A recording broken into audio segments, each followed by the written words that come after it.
Good evening. তো আজি বুধবাৰ আছিলে আমাৰ বেংক নিফটিৰ এক্সপায়াৰী। কেনেকুৱা গ'ল বেংক নিফটি এক্সপায়াৰী? চবৰে আনচাৰটো মই জানো আচলতে, তথাপিও এনেই সুধিছোঁ আৰু। বাকী নিফটিত আজি ধুনীয়া আমি মুভমেণ্ট পালোঁ, আপছাইড আৰু ডাউন ছাইড দুইটাতে পালোঁ আচলতে। অল টাইম হাইও নিফটিয়ে পুনৰ লগালে আচলতে আজি, প্ৰায় 25,129.6ৰ অল টাইম হাই আজি নিফটিয়ে পুনৰ লগালে। চ' কেনেকুৱা ধৰণৰ নিফটি আজি মুভমেণ্ট বা বেংক নিফটি মুভমেণ্ট আছিলে সেইখিনি এবাৰ আলোচনা কৰি লওঁ। লগতে অহা কাইলৈ যিহেতু বৃহস্পতিবাৰ আমাৰ নিফটি এক্সপায়াৰী আছে, চ' কেনেকুৱা ধৰণৰ মুভমেণ্ট আমি কাইলৈ আশা কৰিব পাৰোঁ তাৰো এটা পৰিকল্পনা আজি আমি বনাই ৰাখোঁ। যিহেতু আমি অপশ্যন বায়াৰ হয়, চ' আমাৰ কাৰণে ইম্পৰ্টেণ্ট হয় যদিহে আমি এডভান্সকৈ লেভেল চেভেলখিনি আমি উলিয়াই ৰাখোঁ, তেতিয়াহ'লে লাইভ মাৰ্কেটত আচলতে আমাৰ ডিচিশ্যন লোৱাত সুবিধা হয়। বেলেগ একো কথা নাই, নহ'লে ইমান কষ্ট কৰি মাথা মৰাৰ কোনো প্ৰয়োজন নাই। ডাইৰেক্ট লাইভ মাৰ্কেটতো বহুত মানুহ আছে যোনে নেকি লাইভ মাৰ্কেটতো ধুনীয়াকৈ লেভেল উলিয়াব পাৰে, বা ছাপৰ্ট ৰেজিষ্টেঞ্চ পৰা আদি কৰি এইখিনি উলিয়াব পাৰে, একো ডাঙৰ কথা নহয়। কিন্তু মই অলপ এলেহুৱা মানুহটো, সেইটো কাৰণে এদিন আগতে কৰি ৰাখোঁ। এতিয়া আজি নিফটি অপেনিং হ'ল গেপ আপ হৈয়ে লগে লগে তললৈ আহিলে, 25,000 লেভেল ভাঙি দিলে। ভাঙি কিন্তু ছাপৰ্ট ক'ত ল'লেহি, আমি 24,970 এটা লেভেল আমি বনাই ৰাখিছিলোঁ, যিটো হয়তো ব্ৰেক কৰাৰ পিছত ছাষ্টেইন হৈ গ'লে আমি ডাউন ছাইডৰ কাৰণে আচলতে প্লেন ল'ম বুলি আমি যোৱাকালি ভিডিঅ'তে আমি বনাই ৰাখিছিলোঁ গোটেইখিনি। কিন্তু কি হ'ল, সেই লেভেলটোতে ছাপৰ্ট ল'লে নিফটিয়ে, আৰু ছাপৰ্ট লৈ পেলাই পুনৰ ই ওপৰলৈ গুচি গ'ল। ওপৰলৈ যাওঁতে ই 25,000ৰ লেভেল ভাঙিলে, 25,050 লেভেল ভাঙিলে, প্লাছ 25,080 যিটো ৰেঞ্জ আছিলে সেইটোক ভাঙিলে। ভাঙি পেলাই ই 25,120 আমি টাৰ্গেট ৰাখিছিলোঁ আচলতে, প্ৰথম টাৰ্গেট, আৰু 2 নম্বৰ টাৰ্গেট 25,160 ৰাখিছিলোঁ। কিন্তু 120 পাওঁতে ই তাতে ৰেজিষ্টেঞ্চ ল'লে, আৰু ৰেজিষ্টেঞ্চ লৈ পেলাই শেষৰ ফালে ই তললৈ নামি আহিলে। চ' চাবলৈ গ'লে আপছাইডেও আজি ধুনীয়া মুভমেণ্ট দিছে, ডাউন ছাইডেও আজি ধুনীয়া মুভমেণ্ট দিছে। ত' যোনে ট্ৰেড ল'ব পাৰিছে আজি, তেওঁলোকৰ কাৰণে নিফটিৰ আজি যথেষ্ট ভাল ট্ৰেড দিছিলে। কিন্তু মোমেণ্টাম ইমান ফাষ্ট বিশেষ একো নাছিলে, কিন্তু তথাপিও বেংক নিফটিতকৈ আজি যথেষ্ট ভাল ট্ৰেডে দিছে বুলি নিফটিয়ে ক'ব লাগিব। এতিয়া কাইলৈ কাৰণে যদি আমি প্লেন কৰিবলৈ হয়, তেতিয়াহ'লে কেনেকুৱা হ'ব আমাৰ প্লেনিং? এতিয়া যিহেতু ক্লজিংটো 25,052ৰ ওপৰত দিছে, চ' সেইটো কাৰণে মই ভাবোঁ যে 25,080 যিটো আমাৰ লেভেল আছে, 25,080 যিটো লেভেল আছে আমাৰ, যেতিয়ালৈকে 25,080ৰ ওপৰত নিফটি ছাষ্টেইন নহয়, তেতিয়ালৈকে আমি আপছাইডৰ কাৰণে প্লেন কৰাটো ভুল হ'ব। প্ৰথমতে আপছাইডৰ কাৰণে প্লেন কৰিবলৈ হ'লে 25,080 লেভেলক ব্ৰেক কৰিব দিব। ব্ৰেক কৰাৰ পিছত ই প্ৰথমটো হাৰ্ডেল ল'ব আচলতে, যিটো আজি অল টাইম হাই আছিলে 25,130 আশে পাশে ই আচলতে প্ৰথমটো ৰেজিষ্টেঞ্চ ল'ব। কিন্তু হ'লেও ই হয়তো 25,160 ফাললৈ যাব পাৰে। চ' প্ৰথম টাৰ্গেট আমি ৰাখিম 25,160, আৰু যদিহে 25,160 ব্ৰেক কৰি দিয়ে নিফটিয়ে, তেতিয়াহ'লে আমি ছেকেণ্ড যিটো টাৰ্গেট আমাৰ থাকিব 25,220। তো 25,220 আমাৰ 2 নম্বৰ টাৰ্গেট থাকিব, 25,160 আমাৰ প্ৰথমটো টাৰ্গেট থাকিব। কেতিয়া? যেতিয়া নিফটিয়ে 25,080ৰ ওপৰত ছাষ্টেইন হৈ যাব, ছাষ্টেইন হৈ যেতিয়া ই আপছাইডে মুভমেণ্ট ষ্টাৰ্ট কৰিব, তেতিয়া আমাৰ টাৰ্গেট হ'ব 25,160 প্ৰথম টাৰ্গেট, আৰু 25,220 আমাৰ ছেকেণ্ড টাৰ্গেট। 220 যদি ব্ৰেক কৰে, তেতিয়াহ'লে তাৰ আৰু ওপৰলৈ মুভমেণ্ট দিব পাৰে। চ' সেইটো এতিয়া আলোচনা নকৰোঁ, কিন্তু দুটা টাৰ্গেট লৈ পেলাই কাইলৈ আমি যাম। আজি বহুত টাৰ্গেট লৈ পেলাই বেংক নিফটিত গৈছিলোঁ এক্সপায়াৰী বুলি, কিন্তু চব আশাত চেঁচা পানী ঢালি দিলে। চ' সেইটো কাৰণে বেছি আশা নকৰোঁ কাইলৈ কাৰণে নিফটিটো। ডাউন ছাইডৰ কাৰণে যদি আমি প্লেন কৰিবলৈ হয়, তেতিয়াহ'লে 25,000 যদি কাইলৈ পুনৰ ব্ৰেক কৰি দিয়ে, তেতিয়াহ'লে কিন্তু আমি চিন্তা কৰিবলগীয়া বিষয় আচলতে। 25,000 যদি পুনৰ ব্ৰেক কৰি দিয়ে, তেতিয়াহ'লে চাগে 24,970ও ব্ৰেক কৰাটো একো ডাঙৰ কথা নহয়। কিন্তু হ'লেও 24,970 তলত যদি মাৰ্কেটখন টিকি যায়, তেতিয়াহে আমি আচলতে ডাউন ছাইডে প্লেন কৰাটো উচিত হ'ব। প্ৰথম টাৰ্গেট কি হ'ব? 24,920 প্ৰথম টাৰ্গেট, আৰু 24,850 আমি 2 নম্বৰ টাৰ্গেট কাইলৈ কাৰণে আমি পাব পাৰোঁ নিফটিত। ঠিক আছে, এবাৰ ডাঙৰ টাইম ফ্ৰেমত আমি এবাৰ চাই লওঁ নিফটিয়ে কেনেকুৱা ধৰণৰ ষ্ট্ৰাকচাৰ বনাইছে।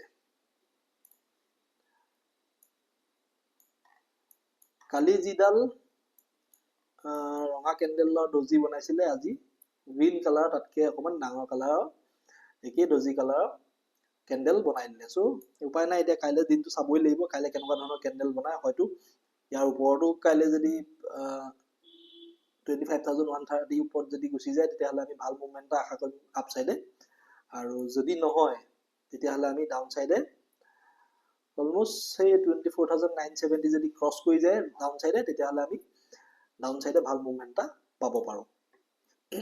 আশা কৰিছোঁ কিবা এটা মুভমেণ্ট দিয়ক, আপ চাইডে হওক বা ডাউন চাইডে হওক, কিবা এটা মুভমেণ্ট যদি দিয়ে তেতিয়াহ'লে ভাল লাগিব। কিন্তু RSI যদি চাই আজি তথাপিও 65 পালেগে, চ' 70 আশে পাশে হয়তো হয় 70 ব্ৰেক কৰি আপ গুচি যাব পাৰে, নহয় 70 হয়তো ই খুন্দা মাৰি পেলাই তললৈও আহিব পাৰে। চ' সেইটো কাৰণে দুটা পচিবিলিটি আছে। সেইটো কাৰণে লাইভ মাৰ্কেটতহে আচলতে ডিচিশ্যন ল'ব পাৰিম আমি কেনেকুৱা ধৰণৰ ই মুভমেণ্ট দিয়ে বা আমি কেনেকৈ ধৰণে ট্ৰেড ল'ম। এনেই চাবলৈ গ'লে মাৰ্কেটখন পুলিচ আপ ট্ৰেণ্ডত আছে, চ' সেইটো কাৰণে মনত পজিটিভটোৱে ৰাখিছোঁ। কিন্তু যদি আমি নিগেটিভ ট্ৰেড পাওঁ তেতিয়াহ'লে কিয় নল'ম, ডেফিনেটলি ল'ম। এতিয়া বেংক নিফটি এবাৰ চাই লওঁ আহক।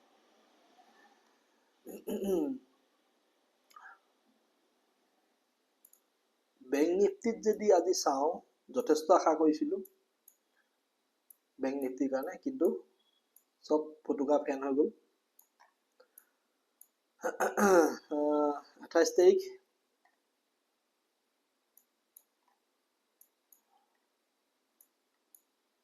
মোটামুটি ই যোৱাকালি যিটো এভাৰেজ ক্লজিং দিছিলে তাতকে আচলতে তলতে অপেনিং হ'ল, গেপ ডাউন অপেনিং বুলিয়ে ক'ব লাগিব।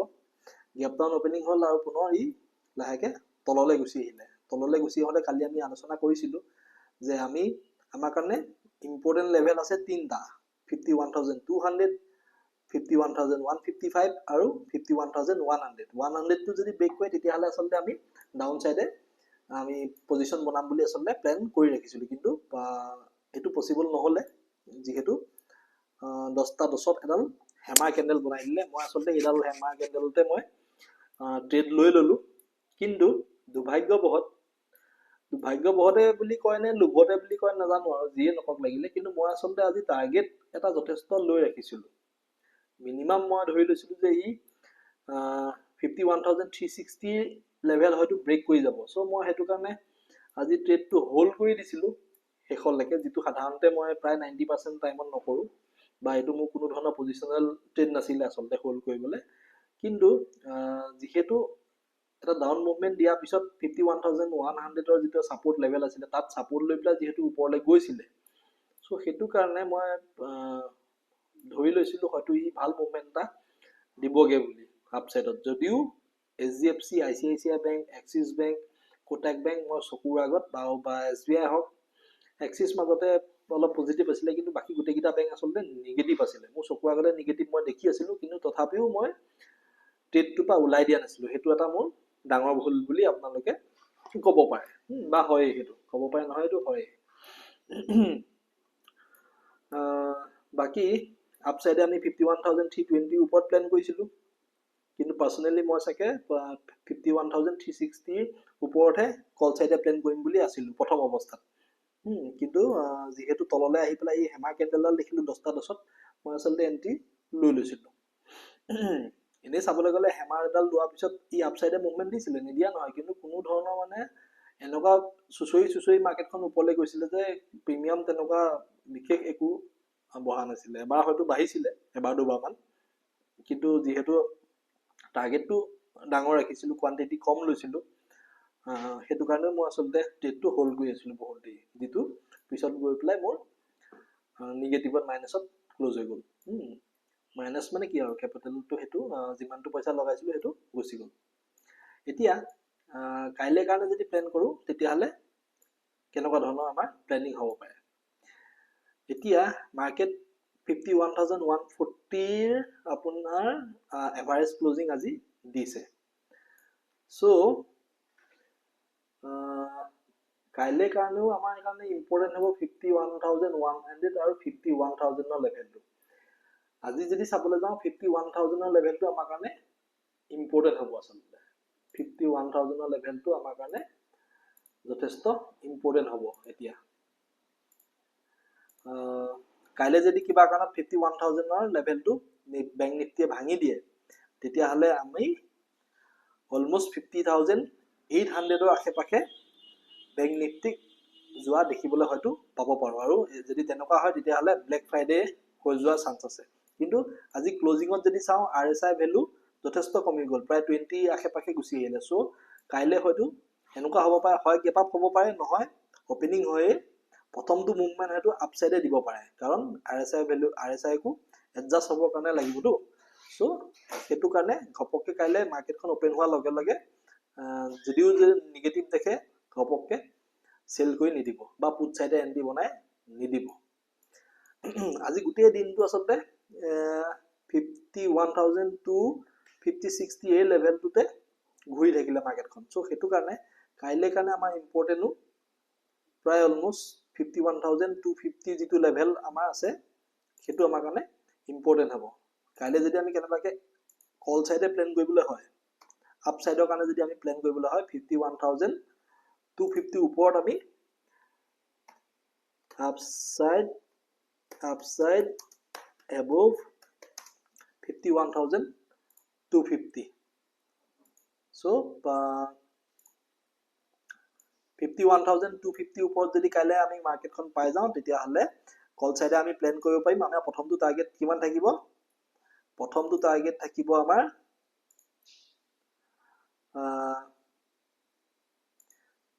51,360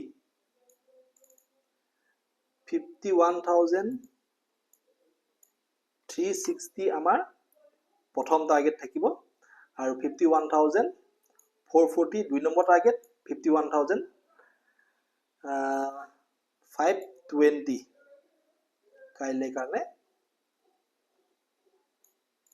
50,520 আমাৰ 3 নম্বৰ টাৰ্গেট থাকিব এটা যাব না যাব হেতু পিছত দেখা যাব কিন্তু টাৰ্গেট খিনি আমাৰ যদি আপসাইডে আমি টেল লওঁ সেই তিনটা লৈ প্লা আমি যাব পাৰিম যদিহে মাৰ্কেটখন 51,250 ওপৰত টিকি যায় তাৰ পিছতে দেই তাৰ আগত কিন্তু কোনো ধৰণৰ ট্ৰেড লোৱাটো বহু উচিত নহব আৰু ডাউন সাইডে যদি আমি প্লেন কৰিবলৈ হয় তেতিয়াহ'লে কাইলৈ 51,000 যদি ব্ৰেক কৰে কিবা কাৰণ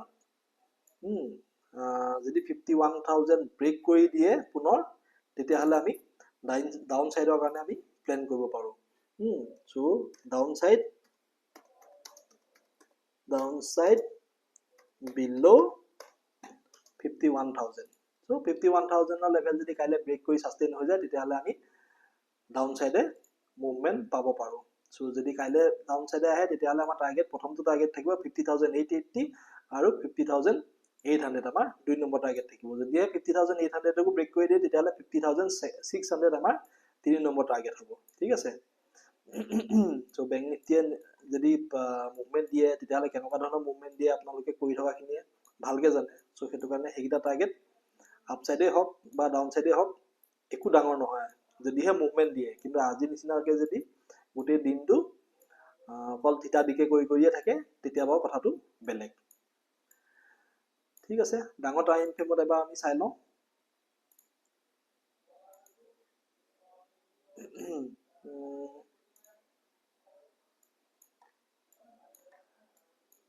কালি যেটো ক্লোজিং আছিলে তাতকে আজি আসলে তলতে ক্লোজিং দিছে আৰু হৰু এডাল ডজি টাইপে ক্যান্ডেল বনাইছে কিন্তু যদি RSI চাই নহয় RSI আজি যদি চাই তেতিয়ালে 52 আৰু ই 50 ত হয়তো সাপোৰ্ট লব পাৰে কাইলে হেতু কাৰণে মই কৈছো যদি কাইলে ওপেনিং হোৱাতেই যদি অলপ ডাউনলৈ আহে গপককে ডাউন সাইডে প্লেন নকৰিব হয়তো ই 50 বা 50 আশে-পাশে সাপোৰ্ট লৈ পেলাই ই পুনৰ আপ সাইডে গুছি যাব পাৰে সো হেতু কাৰণে বি কেয়াৰফুল কাইলে বেংক নিফটিত প্ৰথম শৰ্ট কোডে এবাৰ চাই লব RSI হিচাপত মানে ই এতিয়াও 50 ওপৰতে যেহেতু আছে আমি বুলিশ বুলিয়ে ধৰিব লাগিব বাকি কাইলে মুভমেন্ট কেনেকুৱা দিয়ে হেখিনি ওপৰত বাকিখিনি চাব লাগিব কাৰণ আজি যিফালে ধৰি লওক এখফালে সেলিং আহিছিলে কিন্তু আজি যেহেতু মান্থলি এক্সপায়াৰিও আছিলে সো এনেকুৱা সেলিং আহিব পাৰে একো ডাঙৰ কথা নহয় সেইখন সেলিং অহাৰ লগে লগে যে মাৰ্কেটখন আমাৰ গোটেই একেবাৰে নিগেটিভ হৈ গ'ল তেনেকুৱা নহয় আছিলে আৰু গ্লোবেলতো বিশেষ তেনেকুৱা নিউজ এতিয়ালৈকে পোৱা নাই যে আমি মাৰ্কেটখন বিশেষ নিগেটিভ বুলি ধৰি ল'ব পাৰো ঠিক আছে এতিয়ালৈকে যদি কোনোবাই চাই আছে তেতিয়াহ'লে ধন্যবাদ বাকি অনলাইন কোৰ্স আৰু অফলাইন কোৰ্স মই দুটা কোৰ্স মই প্ল্যান কৰিছো হেখিনি ডিটেইলস কম বাৰু হয়তো কোনোবাই ভাবিব পাৰে যাতে যে ই কোৰ্চ বিকিবলৈ আৰম্ভ কৰিলে, কিন্তু সেইটো নহয় আচলতে অপশ্যন ট্ৰেডিংটো যথেষ্ট টান।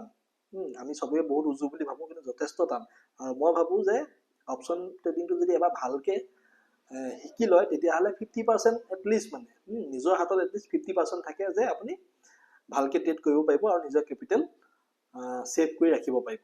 চ' সেইটো কাৰণেহে মই অলপ ইনিচিয়েটিভ লৈছোঁ দুটা কোৰ্চৰ কাৰণে। বাকী ডিটেইলছখিনি লাহে লাহে জনাম। যদি মই কিবা ভুল কৰিছোঁ আপোনালোকে নিশ্চয় কমেণ্টত জনাব, আৰু যিমানখিনি পাৰোঁ মই ইমপ্ৰুভ কৰিবলৈ চেষ্টা কৰিম। ধন্যবাদ।